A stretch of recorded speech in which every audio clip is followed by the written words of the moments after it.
mayli, mani shaxsiyatim, mani piarlarim, mana qanday negativlar ko'p bo'lishi mumkin.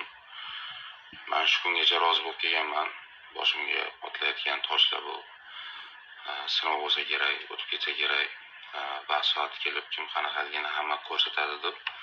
Lekin bu voqea bo'yicha kimdirlar bilan bog'liq bo'lganligi uchun bu narsaga chidab turib bo'lmaydi.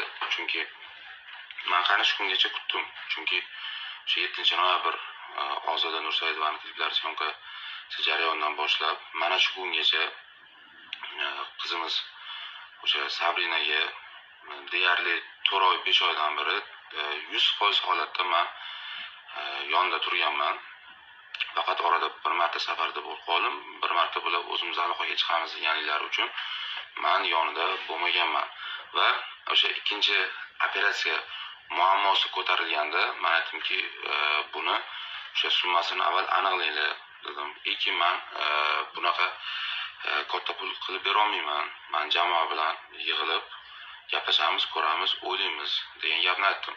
Lekin men bir narsaga hayronmanki, shu kungacha Ozoda Nursaidova jamoasi va mendan boshqa birorta odam shu qizga bir 100 ming so'm, 200 ming so'm ham yordam berganini men ko'rmadim. Nima uchun mana shu voqealarning ichida Sabrinaga yordam berish masalasi ko'tarilayotgan paytda nima uchun o'sha faqat $500 berib ketaverishibdi, boshqa degan gaplar bo'lyapti. Lekin u yerda deyarli bir kunda 5-6 marta kerak bo'lsa borib yordam berib men yonida turganman. Nima uchun bu masala ko'tarilmayapti? Hamma xohlagan gapni menga nisbatan gapiryapti. Va rulda bo'lgan qizimizni sha'niga nisbatan va uni men bilan bog'lashga harakat qilinyapti. Men tushunmayman. Bu yerda maqsad Sabrinaga yordam berishmi yoki kimgadir tuhmat qilib yoki kimdirning ismini kimdirga qo'shib fitna uyushtirishmi? Masala bu tomon bo'ladigan bo'lsa, bu tomonni ko'raylik.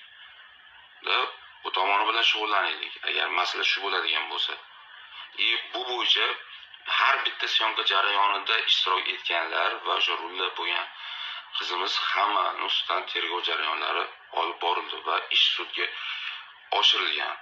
Va men o'ylaymanki, bu yerda Ozoda Nursaidovaning ismi bilan bog'liq bo'lganligi uchun shunaqa katta provokatsiya bo'lyapti. Agar bu insonning ismi bilan bog'liq bo'lmaganda, oddiy avtohalokat bo'lganida, mana shu hozir kundagi mana vijdonliman deb hisoblagan blogerlarimiz hech qaysi aralashmasdi. Chunki shu kungacha bo'lgan avtohalokatlarda birortasi bu yuzini ham o'zini ham ko'rsatmagan.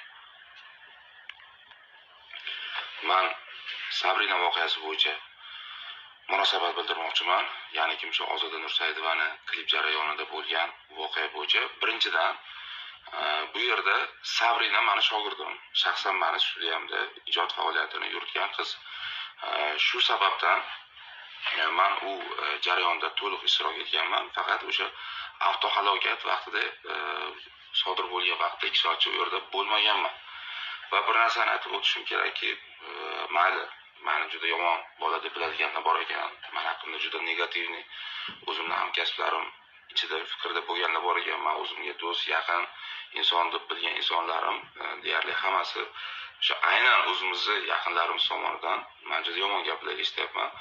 Va men bu yerdagi meni ishtirokim o'sha rulda bo'lgan qizimiz o'sha sevinchni taklif qilganda faqat mana shu qiz kerak deganini men taklif qilganman. Meni ishtirokim bundan boshqa emas. To'g'ri, mashinani haydab biladim deganda ham hayday oladi.